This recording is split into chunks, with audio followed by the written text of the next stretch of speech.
Hello friends, स्वागत आहे तुमचं मेगाबीट एज्युकेशनच्या यूट्यूब चॅनलवर. तर चला नवीन सेशनला सुरुवात करूया. आजच्या सेशनमध्ये आपण घेऊया 22 मार्चच्या काही इम्पॉर्टंट न्यूज. 22 मार्चच्या काही इम्पॉर्टंट न्यूज घेऊया आपण. तर पहिली न्यूज जी आहे ती आहे की एक MOU साइन झालेला आहे. कोणाकोणामध्ये झालेला आहे? In between Indian council of agriculture research आणि धानुका ॲग्रीटेक लिमिटेड यांच्यामध्ये एक MOU साइन झालेला आहे. तर कशासाठी साइन झालेला आहे तो MOU? त्यांचा ऑब्जेक्टिव्ह आहे ॲग्रीमेंटचा की जे आपण टेक्नॉलॉजीज आहे, दोन्ही इन्स्टिट्यूटच्या टेक्नॉलॉजी जे आहे त्यांचं युटिलाइज करून काय करणे, इफिशियन्सी. त्यांचे agreement is to utilize the efficiency of both the institute, म्हणजे दोन्ही पण इन्स्टिट्यूटच्या इफिशियन्सीज युटिलाइज करून एक न्यू टेक्नॉलॉजी डिलिव्हर करणे फार्मर्ससाठी. आणि टोटल जे फार्मर्स आहे, मोर दॅन 14.5 करोड फार्मर्स जे आहे आपल्या पूर्ण कंट्रीमध्ये आहे, अक्रॉस द कंट्री. तर जास्तीत जास्त फार्मर्स कोणते आहे? ज्यांच्याकडे कमी एकर जमीन आहे, म्हणजे कमी एकरचं जे ज्यांच्याकडे फार्म आहे तसे जास्तीत जास्त फार्मर्स आहे. तर त्यांच्यासाठी काय आहे, most of the farmers are having small land holding, त्यांच्याकडे कमी लँड आहे. तर त्यांना काय होईल, प्रोव्हाइड धानुका ॲग्रीटेक जे आहे ते काय प्रोव्हाइड करेल? ट्रेनिंग प्रोव्हाइड करेल. कशाशी रिलेटेड? जे ॲग्रिकल्चरल प्रोडक्शन आहे त्या रिलेटेड जे स्मॉल फार्मर्स आहे त्यांना ट्रेनिंग प्रोव्हाइड करेल. जे म्हणजे कोणाकडनं राहील ते? By associating with the central institute ATARIS and KVKS. हे काय करेल? त्यांना ट्रेनिंग प्रोव्हाइड करेल ॲग्रिकल्चर प्रोडक्शन्स करता. आणि यांचा एम काय आहे? MOUचा जे मेमोरंडम ऑफ अंडरस्टँडिंग आहे त्यांचा एम काय आहे? टू प्रमोट नॅचरल फार्मिंगला प्रमोट करणे. जे पण चेंजिंग एन्व्हायरमेंट आहे, जे एन्व्हायरमेंटमध्ये जे चेंजेस होत आहेत त्याच्यासाठी आणि एन्व्हायरमेंट चेंज करण्यासाठी नॅचरल फार्मिंगला प्रमोट करणे हा त्यांचा एम आहे. कोणाचा? Indian council of agriculture research आणि कोणाचा? Dhanuka agritech limited. या दोघांचा एम आहे की नॅचरल फार्मिंगला प्रमोट करणे फॉर चेंजिंग एन्व्हायरमेंट. आणि हा यांच्यामध्ये काय झालेला आहे? एक MOU साइन झालेला आहे दोन्ही इन्स्टिट्यूटमध्ये. ही झाली न्यूज. आता बघूया नेक्स्ट न्यूज काय आहे की जे आयरिश प्राईम मिनिस्टर आहे, आयरिश म्हणजे आयर्लंडचे जे प्राईम मिनिस्टर आहे त्यांनी काय केलेलं आहे? स्टेप डाऊन केलेलं आहे त्यांच्या पदापासून. तर नाव काय आहे त्यांचं? त्यांनी क्विट केलेलं आहे त्यांचं प्राईम मिनिस्टर पद. तर त्यांचं नाव काय आहे? लिओ वरडकर यांनी स्टेप डाऊन केलेलं आहे as a Ireland prime minister मधून. त्यांची ते सरप्राइझिंग मूव्ह आहे. आणि त्यांना जे पण रिइलेक्शन होईल त्यांना चान्स द्यायचा आहे, कोणाला तरी दुसऱ्या लीडरला त्यांना बघायचं आहे ऍज अ प्राईम मिनिस्टर म्हणून त्यांनी काय केलं? स्टेप डाऊन केलेलं आहे. Next news. आता नेक्स्ट न्यूज जी आहे ती आहे की एक पाकिस्तानचे क्रिकेटर आहे. कोण? सैयद अहमद जे आहे, जे काय होते? फॉर्मर पाकिस्तान टेस्ट कॅप्टन होते आणि एक डॅशिंग बॅट्समॅन होते. त्यांच्या काळामध्ये ते एक डॅशिंग बॅट्समॅन होते. तर त्यांचं काय झालेलं आहे? निधन झालेलं आहे वयाच्या 86व्या वर्षी, 86व्या वर्षी त्यांचं काय झालेलं आहे? निधन झालेलं आहे. कुणाचं? सईद अहमदांचं. त्यांनी टोटल किती? 41 टेस्ट मॅचेस खेळलेले आहे. त्यांचा स्कोअर होता टोटल 2991 रन्स होते. 5 त्यांनी सेंचुरीज मारलेल्या होत्या आणि 16 हाफ सेंचुरीज. आणखी त्यांनी काय केलेलं आहे? 22 विकेट्स घेतलेले आहे which is open spin bowling through त्यांनी किती? 22 विकेट्स पण घेतलेले आहे. त्यांनी जे डेब्यू केलं होतं, तर टेस्टचं त्यांनी डेब्यू केलं होतं, ते केलं होतं वेस्ट इंडिजच्या अगेन्स्ट मध्ये त्यांनी त्यांच्या टेस्टचं डेब्यू केलेलं होतं. तेव्हा ते किती वर्षाचे होते? 20 वर्षाचे होते जेव्हा त्यांनी टेस्ट मध्ये डेब्यू केलेलं होतं. आणि जे लास्ट टेस्ट होती त्यांची ते कोणाच्या अगेन्स्ट मध्ये होती, ते ऑस्ट्रेलियाच्या अगेन्स्ट मध्ये त्यांनी खेळलेली होती त्यांची लास्ट टेस्ट मॅच, जी कधी झाली होती 1972 to 73 या इयर मध्ये झालेली होती. कुठे? मेलबर्न मध्ये. फर्स्ट डेब्यू केला होता त्यांनी वेस्ट इंडिजच्या अगेन्स्ट मध्ये, सेकंड केला होता ऑस्ट्रेलियाच्या अगेन्स्ट मध्ये, जो की मेलबर्न मध्ये झाला होता. आणि त्यांनी जेव्हा डेब्यू केला होता टेस्ट मध्ये अगेन्स्ट वेस्ट इंडिज, तर त्यांनी किती 150 प्लस रन्स त्यांनी त्याच्यामध्ये घेतले होते. 150 प्लस रन्स त्यांनी घेतले होते त्यामध्ये. आणि ते कोणाच्या पार्टनरशिप विथ हनीफ मोहम्मद, जे काय आहे त्यांचा एक हिस्टोरिक, जे हनीफ मोहम्मद आहे त्यांचा एक हिस्टोरिक स्कोर आहे की त्यांनी 337 सेकंड इनिंग मध्ये त्यांनी काय केलं होतं 337 असे काढलेले होते.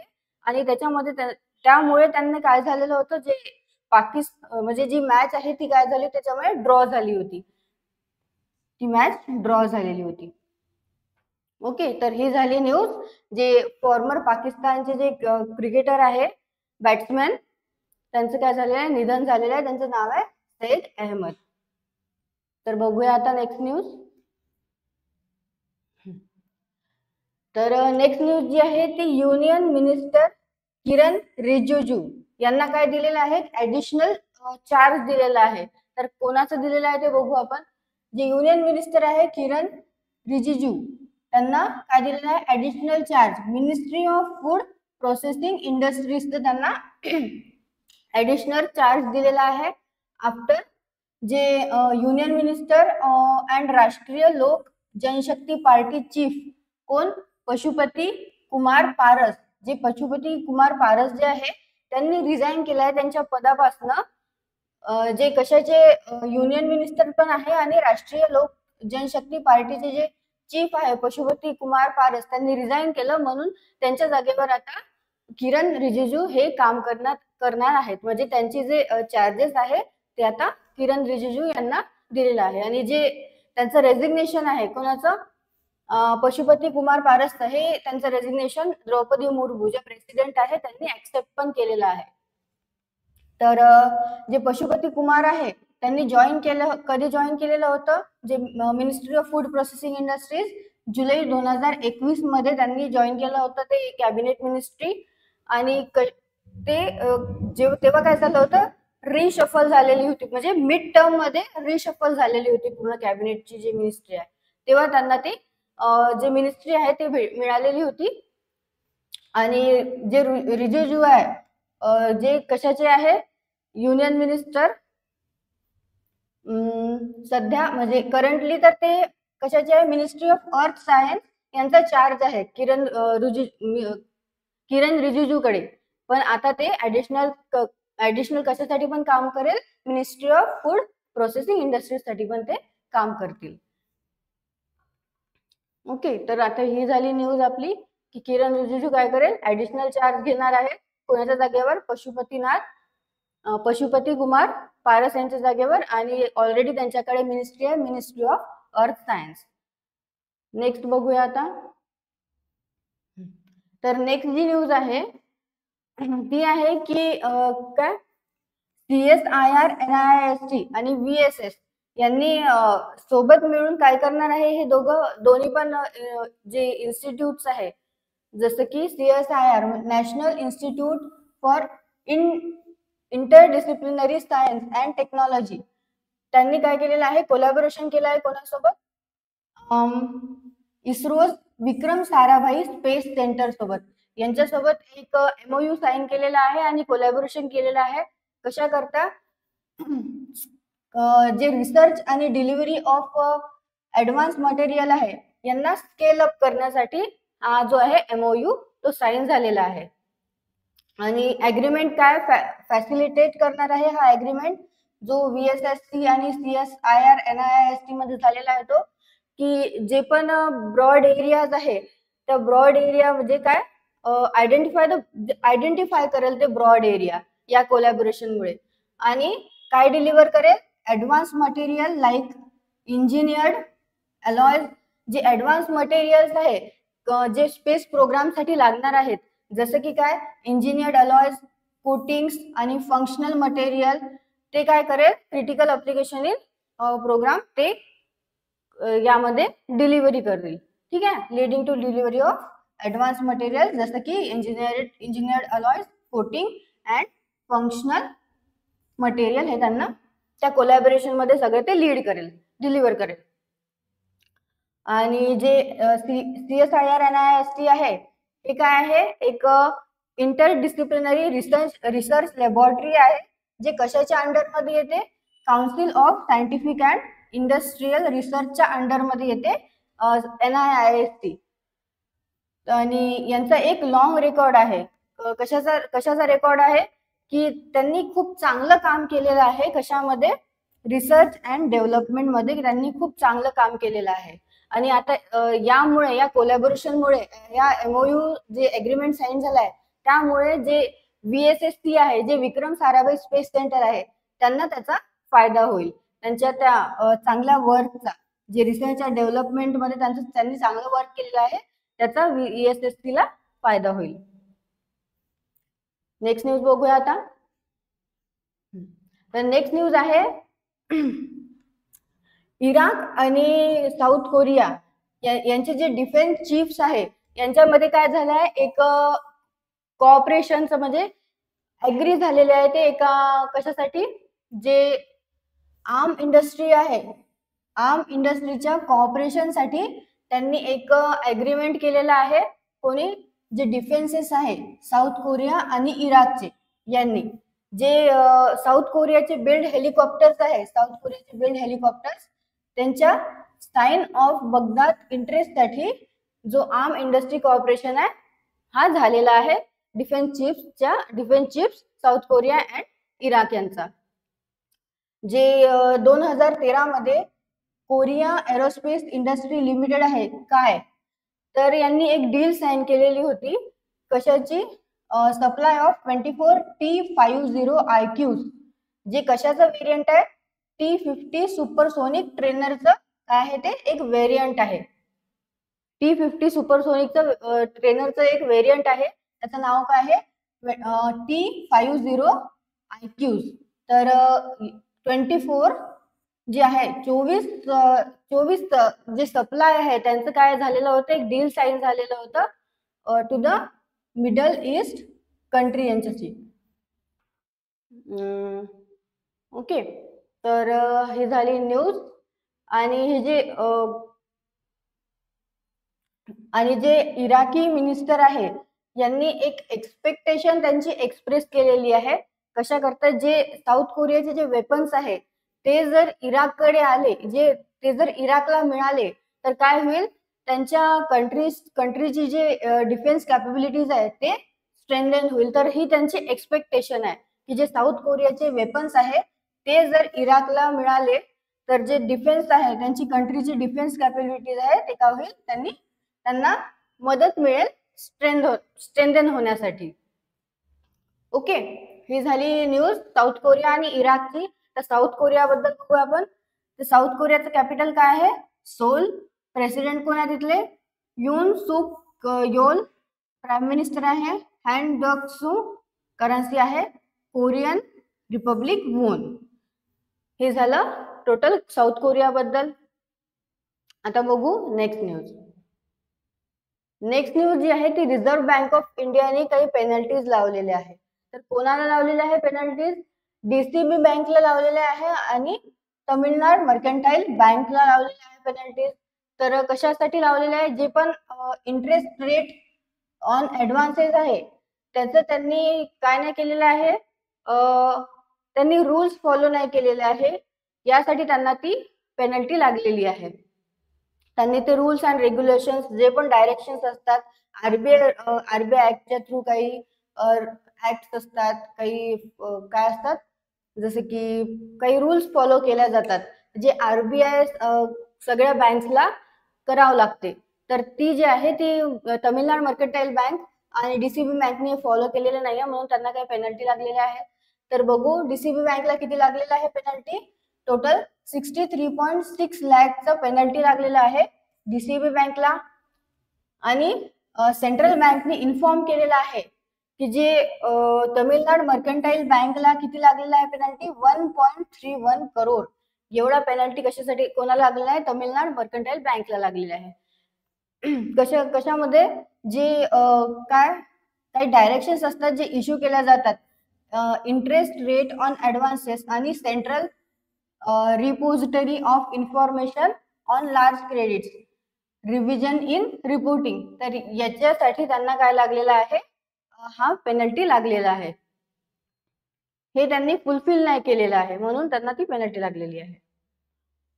आणि या बोथ केसेस मध्ये जे पेनल्टीज आहे ते कशावर बेस आहे, डिफिशियन्सीज इन रेग्युलेटरी कंप्लायन्स आणि not intend to pronounce upon the validity of any transaction or agreement entered into by them with their customer.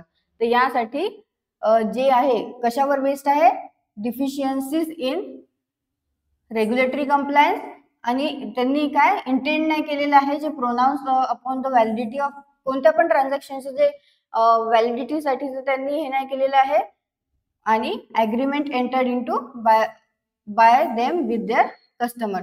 तर या रिझन्स साठी या बोथ केसेस साठी त्यांना पेनल्टीज लागलेल्या आहे. चला टोटल किती आरबीआयने किती लावलेलं आहे, 1.31 करोड हे तमिळनाड मर्कंटाईल बँकला लागलेलं आहे आणि 63.6 लाख हे लागलेलं आहे डीसीबी बँकला. चला नेक्स्ट न्यूज घेऊया. नेक्स्ट न्यूज आहे ती फॉर्मर पाकिस्तानच्या कॅप्टन आहे आणि सिनियर बॅटर कोण आहे, जवेरिया खान यांनी त्यांचं रिटायरमेंट अनाऊन्स केलेलं आहे. कशामधनं, इंटरनॅशनल क्रिकेटमधनं. जवेरिया खान ज्या कोण आहे फॉर्मर पाकिस्तानच्या कॅप्टन आणि सिनियर बॅटर, त्यांनी इंटरनॅशनल क्रिकेटमधनं त्यांचं रिटायरमेंट अनाऊन्स केलेलं आहे. जवेरिया खान पण त्या जे लीग्स होणार आहे क्रिकेट लीग्स त्यासाठी त्या अवेलेबल राहतील, फक्त त्यांनी इंटरनॅशनल क्रिकेटमधून त्यांचं रिटायरमेंट घेतलेलं आहे. तर जवेरियाने पाकिस्तानकडनं 17 ODIs ला काय केलेलं आहे, लीड केलेलं होतं आणि त्यांनी लास्ट प्ले केलं होतं मार्च 2023 मध्ये. T20 मॅच त्यांनी लास्ट प्ले केलेली होती पाकिस्तानसाठी मार्च 2023 मध्ये. आणि तर जवेरिया जे आहे त्यांनी पाकिस्तानला रिप्रेझेंट केलं होतं वुमेन टीम कडनं 228 इंटरनॅशनल मॅचेस मध्ये आणि त्यांनी स्कोर केलेलं होतं 4,903 रन्स. त्यांच्यामध्ये किती, त्याच्यामध्ये इन्क्लूड आहे 2 सेंचुरी, 25 हाफ सेंचुरी त्याच्यामध्ये इन्क्लूड आहे. तर पाकिस्तानला रिप्रेझेंट केलेलं होतं जवेरी यांनी कशामध्ये, वुमेन्स टीम 228 इंटरनॅशनल मॅचेस मध्ये त्यांनी पाकिस्तानला काय केलेलं होतं, रिप्रेझेंट केलेलं होतं. त्यांचा स्कोर होता टोटल रन्स 4,903 रन्स होते. त्याच्यामध्ये इन्क्लूड आहे 2 सेंचुरी आणि 25 हाफ सेंचुरी.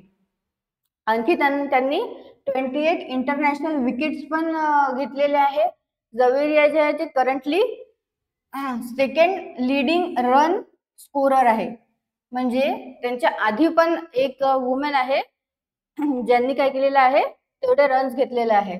कशामध्ये, ODI अँड T20 मध्ये पाकिस्तानसाठी.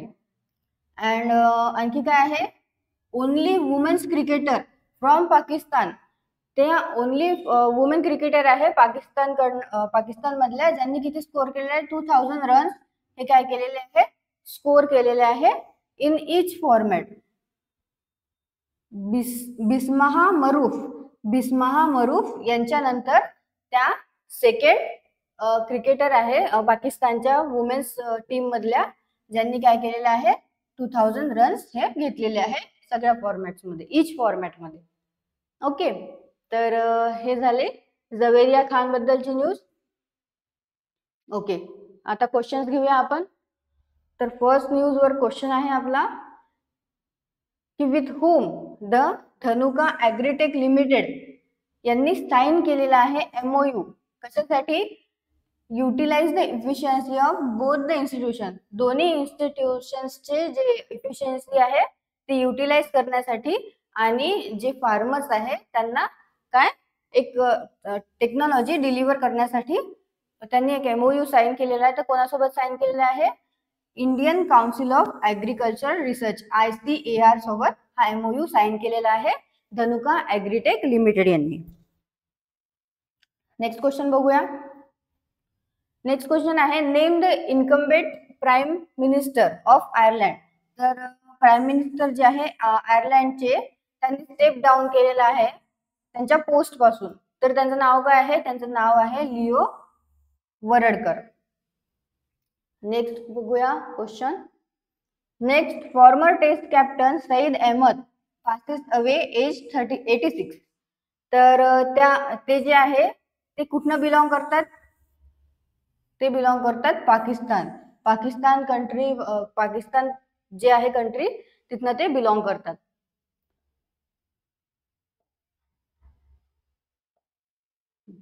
Next question.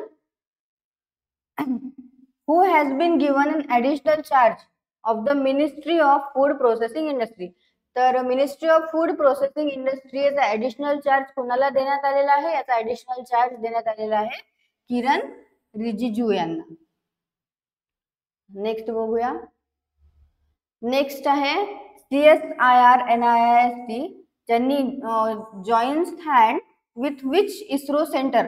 तर कोणत्या इस्रो सेंटर सोबत त्यांनी अग्रीमेंट साइन केलेला आहे किंवा हँड्स जॉईन केलेला आहे, त्यांनी हात मिळवणी केलेली आहे फॉर कशासाठी? For research on new materials for the space program. नवीन मटेरियल्सच्या रिसर्चसाठी for research on new materials for the space program. Space प्रोग्रामसाठी त्यांनी काय केलेलं आहे? हात मिळवणी केली आहे. तर केलेली आहे त्यांनी विक्रम साराभाई स्पेस सेंटर यांच्यासोबत हात मिळवणी केलेली आहे. कोणी? CSIR NIST ने. नेक्स्ट बघूया. नेक्स्ट क्वेश्चन आहे which industry of South Korea and Iraq have recently agreed to strengthen cooperation. तर जे कोणत्या इंडस्ट्री आहे साऊथ कोरिया आणि इराक मधल्या ज्यांनी ॲग्री केलेलं आहे त्यांचं काय? कॉपरेशन स्ट्रेंथन करण्यासाठी. तर कोणत्या इंडस्ट्रीने केलेले आहे? आर्म्स इंडस्ट्रीने. ठीक आहे. बघूया आता नेक्स्ट क्वेश्चन. नेक्स्ट क्वेश्चन आहे रिसेंटली RBI यांनी काय केलेलं आहे? किती फाईन इम्पोज केलेला आहे तमिळनाड मर्कंटाईल बँक कशासाठी? फॉर नॉन कम्प्लायन्स साठी त्यांना किती पेनल्टी लावलेली आहे? ₹1.31 करोड एवढी पेनल्टी लावलेली आहे RBI ने तमिळनाड मर्कंटाईल बँक यांना.